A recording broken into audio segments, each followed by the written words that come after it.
that hot mess that they air in the mornings called The View had to issue not one, not two, not three, but 4 corrections, legal corrections. Not to mention what they did at that debate, where once again, they tried to fact check only one side. And then when their fact checks got fact checked, they cowered. They cowered in fear. I mean, this is a pattern with them. But look, what did it take for us to get to the point of an apology? We had to threaten a lawsuit, Jesse. And by the way, we're still entertaining it. We're talking to some of the best lawyers out there that are experts in this. And as you know, these things can be very complicated. There's a lot of facts and circumstances around it. But we're not going to let this go, because you should not be able to smear 5,000 high school and college kids and then just be able to walk away. Whoopi Goldberg had a full meltdown on live TV, and no, it wasn't sparked by Joy Behar's latest fashion blunder. This time, it was a result of a ruthless tag team takedown by Kirk and Megyn Kelly that even Simon Cowell might have called too harsh. One moment, Whoopi was relaxed, sipping smugness like tea. The next, she looked blindsided, as if someone was about to flip the table and call security. It was pure televised chaos. Charlie Kirk's the founder and CEO of Turning Point USA and the author of the new book, The College Scam. So, Charlie, do you accept The View's apology? I mean, regardless of whether or not I accept it, the question is, do our students accept it? That's really what's at heart here. They went after our 5,000 students at our event there of high school and college kids. And look, I get attacked all the time. People say false things. I'm a public figure. But when you go after 16 and 17-year-olds that travel from across the country that then have to live for the rest of their life with a shadow. Whatever they said hit deep, like real deep. It didn't just ruffle feathers. It sent Whoopi Goldberg's SAS circuits into full-blown overdrive. Picture pure chaos. Energy hotter than your ex's group chat after a cheating scandal breaks. This wasn't just a heated exchange. It was a meltdown no one saw coming. America's queen of clapbacks, the self-declared oracle of I know better, looked completely shaken, like she just read a thread of 1-star reviews about her own attitude. Her signature eye roll? Gone. Replaced with wide-eyed disbelief and the kind of panic you only see when someone realizes the cameras are still rolling. This wasn't a bad day moment. It was a full-on daytime soap villain twist, minus a dramatic soundtrack. And the culprits behind the chaos? None other than the unlikely yet brutally effective duo of Kirk and Megyn Kelly. Not exactly the tag team you want coming for you on live TV. When they struck, it wasn't shade, they blacked out the whole studio. But here's the thing. This disaster didn't come out of nowhere.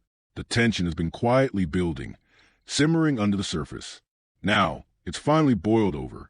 So, let's hit rewind and break down how this live TV explosion really came to be. They're disgusting. She's Anna Navarro in your wildest imagination. You could never solo host a show. You will only ever make it as part of an ensemble, and you could never hope to achieve the success that Tucker Carlson has. So you can sit in your little cheap seats all day long and enjoy your little negative henpecking, but your careers are going nowhere, and Tucker is about to dominate in whatever space he goes. Perched high on her squeaky leather throne, Whoopi Goldberg has been serving full drama queen energy. Except lately, the crown's been slipping. Her recent on-air rants have spiraled into chaotic word salad that not even the best teleprompter could rescue.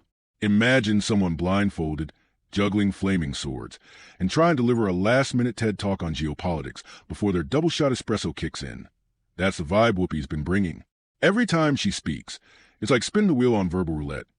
You might get a wild conspiracy, a baffling analogy, or a hot take so explosive producers start scrambling for commercial break, like it's a fire drill. At this point, The View doesn't feel like a talk show. It's more like a reality series set in an unarchived 2016 group chat. Think college debate club dropped into a Facebook comment war and told, "You're live in 3, 2."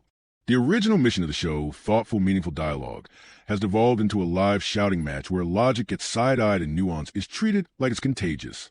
With each episode more unhinged than the last, it's clear the chaos is an accident. It's a new format. The reason they felt they needed to do that, Jesse, is because if they told their audience the truth, that when gas is the most expensive it's been, flights are super expensive, that 5,000 kids decided to spend a weekend in summer traveling across the country to go hear from conservative speakers, maybe the audience of The View would think twice about all of their ideas. That's why they felt so compelled to try to smear our wonderful summit this last week. Whoopi isn't just a panelist. She's the entire production team wrapped into one. One moment she's guiding the conversation. The next she's offering live commentary. And when things spin out of control, she jumps in like a one-woman referee, blowing the whistle, even on herself. She drops her takes with the confidence of someone who skimmed a headline and spun it into a full-blown TED Talk, complete with that signature tone of authority, even when the facts are hanging on by a thread. This isn't just random chaos. It's curated, 5 days a week infusions served hot, and unfiltered for daytime TV's most loyal chaos connoisseurs. So, naturally, it was only a matter of time before she attracted the attention of America's outrage machine. Enter Charlie Kirk, storming in from the algorithm like he was summoned by a bat signal made of viral clips and exhausted eye rolls. Kirk, famously allergic to coastal elite commentary, zeroed in on Whoopi's segment like a sniper with a mission. With the precision of a seasoned takedown artist and the energy of a man on a mission, he struck. No warning, no warm-up, just impact. Welcome back. In Monday's conversation about Turning Point USA, I put the young people at the conference in the same category as the protesters outside. And I don't like it when people make assumptions about me. And it's not any better when I make assumptions about other people, which I did. So, my bad. I'm sorry. Okay. So. Charlie Kirk didn't just respond. He detonated the moment. This wasn't some petty comment tossed into the social media void. It was a full-on, multi-platform roast complete with lights, camera, and intellectual demolition. He didn't critique. He ambushed, receipts in hand. Like a cable news ninja, Kirk sliced through Whoopi's rant so sharply, it looked like even the teleprompter flinched. By the end of it, the stage lights were probably questioning their life choices. In Kirk's version of events, this wasn't just a celebrity speaking out of turn. It was a high-definition crash course in what happens when Hollywood royalty tries to cosplay as global policy experts. And he wasn't just aiming at Whoopi. He dragged the entire View panel into the spotlight. According to him, they weren't slightly misinformed. They were in another galaxy entirely. Picture red carpets floating through space, sipping zero-gravity lattes, and broadcasting hot takes to Earth as if they still had a reliable signal. Kirk framed it as less a debate and more a reality check, loud, brutal, and impossible to ignore. I mean, there was what do you call it, this Turning Point conference with all the smoke? What are they, smoking something down there? Or it's like, whatever. Anyway, they were out there, were in the front of out there in front of the conference with anti-Semitic slurs. Whoa, the drama. Charlie Kirk's organization, Turning Point USA, threatened to sue The View. And let me tell you, the nonsense that ensued is really something. Kirk made it clear. The View stopped reflecting real people a long time ago. In his eyes, they become a glamorized echo chamber, wrapped in Gucci scarves, spinning recycled elitist takes, and floating far above reality. Daytime TV had morphed into a designer soapbox with no foot on the ground. And once Kirk dropped that perspective, he didn't just let it simmer. He went full blast. Clips, rants, podcast episodes, rapid-fire tweets. He unleashed it all at a man on a mission, and the internet devoured it. Whoopi didn't just trend. She exploded. Served cold, crispy, and algorithm-approved. Then, just when you thought it couldn't get messier, asterisk boom star. Enter Megyn Kelly. Not a hype woman. Not a sidekick. Think high heels, courtroom confidence, and the energy of someone who reads a fine print before setting it on fire. Where Kirk came in swinging like a sledgehammer, Megyn moved like a quiet storm. No rants, just surgical precision. She dissected Whoopi's meltdown piece by piece, labeled each part delusional, and flipped on the fluorescent lights of the world to see. The glam? Gone. The drama? Elevated. And Whoopi? Suddenly silent. Megyn handled it, like a veteran detective at a high-profile media crime scene. They asked him about that. They asked him about that moment. Watch this, SOT 36. When the vice president was here, I asked her if she would have done something differently than your administration over the past 4 years. And because of all the successes that your administration had, I think her response was, there is not a thing that comes to mind. Now, that answer was weaponized against her. And there has been some reporting that you encouraged her. Calm, collected, and absolutely lethal, Megyn Kelly didn't just call out a single misstep. She exposed a pattern, one by one. She laid out a string of high-profile flops that had slowly transformed Whoopi Goldberg from an award-winning icon into a regular on the internet's trending wall of shame, and not for reasons anyone would envy. There was no yelling, no theatrical monologue, just a cold, Clinical takedown that hit far harder than any overhyped screamfest ever could. This wasn't a courtroom drama. This was an operating table. And Megyn, she was holding the scalpel. While Charlie Kirk came in hot, fueled by political firepower, Megyn kept icy. No rage, just receipts, and a tone so sharp it sliced through Whoopi's media persona like it was tissue paper. She rolled out a timeline of Whoopi's public gaffes like she was pinning evidence on a board, each piece adding weight to the case that this wasn't a one-time slip. It was a slow, visible descent into pop culture irrelevance. Her message was unmistakable. Whoopi hadn't just lost her edge. She hadn't updated her game in years. What was once legendary now looked outdated, a relic coasting on past victories, while the world sprinted ahead. And in a digital age where one viral moment can make or break a career, standing still is a death sentence. By the time Megyn was done, Whoopi's public image didn't resemble a media stronghold. It looked like a crumbling brand that even HGTV might pass on flipping. And Megyn, she didn't gloat. She didn't drag it out. She simply turned, heels clicking, and walked away like the case was closed and the verdict was final. The result? A media pileup. So while even cable news had to slow down and stare, like they just passed a celebrity car crash in real time, this wasn't a scandal. It was a digital demolition derby. And Whoopi, she never saw it coming. You think if a liberal came to speak at University of Kentucky, they'd give an open mic like I just did to a conservative and had a discussion like this? I certainly hope they would. No, they wouldn't.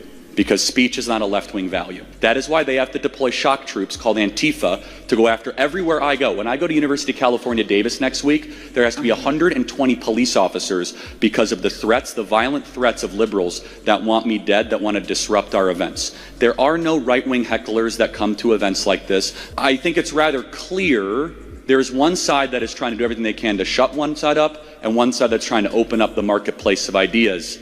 And I think that's rather self-evident. And the internet, it handled the moment with its usual level of grace, which is to say, like a toddler unleashed in a candy aisle with zero supervision.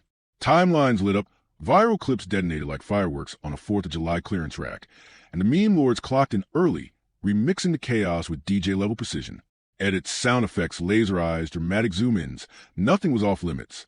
TikTok creators dropped emotional piano tracks, fake movie trailers, and cinematic filters so intense they made Whoopi's meltdown look like the climax of a prestige miniseries. But to understand why this all hit so hard, you need to grasp the alternate reality that is The View. This isn't just a daytime talk show. It's a weekly ritual. Half soap opera, half group therapy session, with a volume cranked to 11 and nuance duct taped in the corner. Conversations don't develop, they detonate. Opinions aren't shared. They're hurled like dodgeballs in a reality TV gym class. And at the eye of this glorious storm, Whoopi. For years, she's been a thunderous anchor of the show, delivering every take like it was gospel from the gods of daytime drama. With a signature mix of side eyes, sass, and sermon-level conviction, she didn't just join conversations, she ended them. She built an empire on being the final word. But in this digital firestorm, for the first time in a long time, the final word wasn't hers. Her disgusting, gross elitism and her complete out-of-touch nature with respect to the rest of the world. Sunny Hostin goes on The View and decides now would be a great time to dump all over the so-called uneducated. What we did not have is white women who voted about 52%, right, for Donald Trump. Uneducated white women, is my understanding. You have Latino men, actually, voting more for him. And you have, and black men was not the story. We're not the story here because they voted almost 80% for the vice president. Right. Just because you didn't go to college doesn't mean you're stupid, and it doesn't mean that you don't have wisdom. You can go to college and get a bunch of irrelevant facts about how men can allegedly give birth or whatever they. But here's the plot twist. Even the queen of clapbacks can trip over her own pedestal.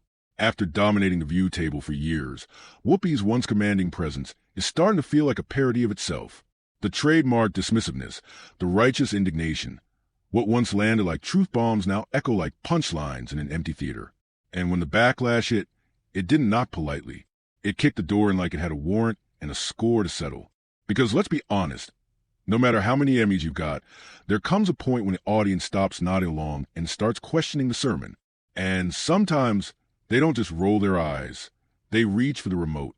This wasn't about one off-script rant or a single awkward segment.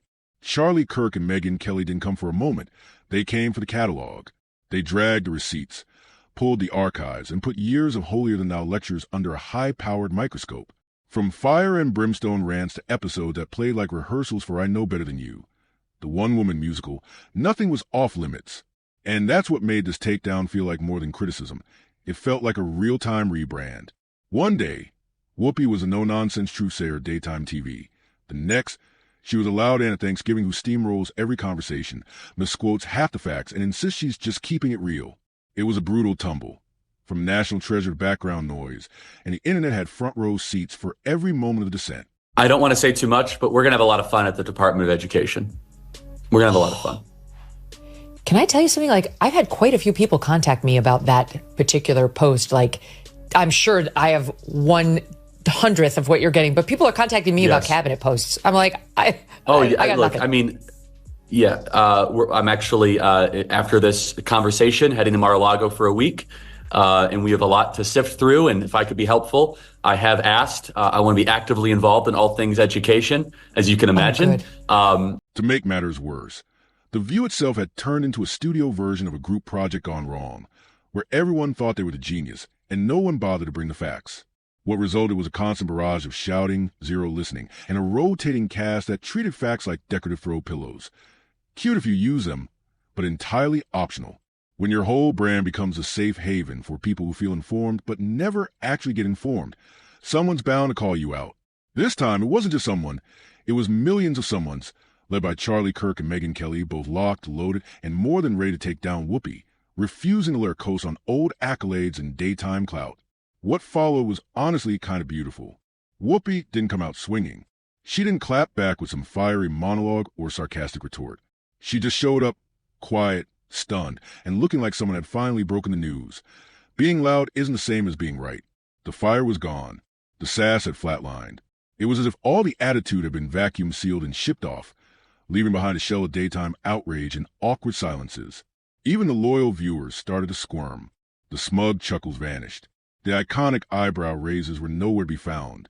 In their place, long pauses, cringy one-liners, and the unmistakable energy of someone who just Googled how to survive a digital dragging during their lunch break. And here's the brutal truth. Nothing entertains the public quite like a dramatic fall from grace, especially when the person falling had spent years acting like gravity was merely a suggestion.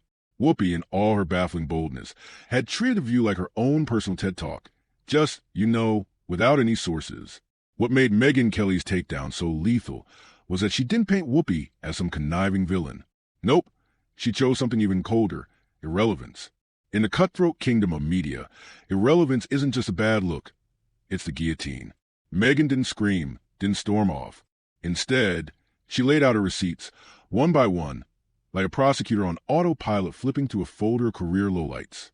No shouting, no drama, just quiet, deliberate, calculated exposure. It was a creeping realization that maybe, just maybe, the emperor wasn't just underdressed. He was fully lost in the sauce, unsure which camera was even live. Can Whoopi bounce back? Maybe. She's done it before. But this time, the sting went deeper. Not because she was dragged, but because the audience stopped clapping. Whoopi Goldberg was angry when Alyssa pointed out that Trump went to the funeral of Officer Diller. Yes. On Long Island, and Joe Biden went to a podcast. Look at Whoopi Goldberg's reaction. Choose what you like there, but for Republicans, it was good imagery. Really? One day later, yes. And I'm asking that because I was so offended because you know who showed up. Yeah. And he was, whether he was asked or not. This is a man who didn't care what happened to the officers on January 6th. She promotes Joe Biden and Kamala Harris every day on that show. Trump wasn't supportive enough of the cops who were, yes, in danger on J 6th. How does that explain their behavior on a daily basis toward Harris, toward Biden, toward AOC, toward all of the left, including their own show, Sunny Hostin? The hypocrisy is rank. It didn't hit hard because it was cruel. It hit because it was accurate. Whoopi wasn't getting roasted for a single bad take. She was being called out for a years-long streak of smugness, lazy commentary, and surface-level wisdom, all wrapped up in just enough charm to slide by. But not anymore. That's the thing. Charlie Kirk might be loud, but this time he wasn't lying. And Megyn Kelly, as slick as she is, had her aim dead on. Together, They did the unthinkable. They got people from all sides to agree on something. Whoopi's crown didn't fall overnight. It slid off quietly, piece by piece, not because she aged out, but because she checked out. The hot takes were barely warm. The outrage felt staged, and the facts were optional at best. Meanwhile, The View kept chugging along. Unaware, it was slowly transforming into the televised version of a group chat no one wants to be in, but no one wants to leave first. Whoopi still showed up with the same tone, the same energy, but now there's a subtle vibe of someone who senses the room's change, someone who can feel the laughs aren't landing like they used to. And that's the irony. The media love a redemption arc, sure, but it loves a downfall even more. Right now, Whoopi is straddling both. One foot still firmly in the legacy of an icon, the other slipping into meme status. The real question is, does she even notice a shift? Because if this media storm proved anything, it's this. Even daytime royalty isn't safe when the internet sharpens its knives. And when the criticism is coming from both ends of the political aisle, it's time to swap the soapbox for a mirror. The View might keep spinning its chairs, its segments, and its never-ending hot takes, but the Whoopi Goldberg mystique, that's officially packed up and boxed away. Not in some grand, award-winning finale, but in the kind of wrap you use to shove cold leftovers into Tupperware after the dinner party died 2 hours ago. The guests have left, the magic has faded, and what's left is a legacy quietly put on mute, not because of some massive scandal, not because of censorship, but because the loudest voice in the room forgot one crucial rule: people are always listening. And eventually they stopped clapping, and the final mic drop, it didn't come from Whoopi herself. It came from outsiders with sharper takes, bigger platforms, and nothing to lose. So, yeah, that's how one of daytime TV's biggest forces got benched by her own repetition. If you're into watching public personas unravel in real time, hit that like button, smash subscribe, and we'll see you in the next one.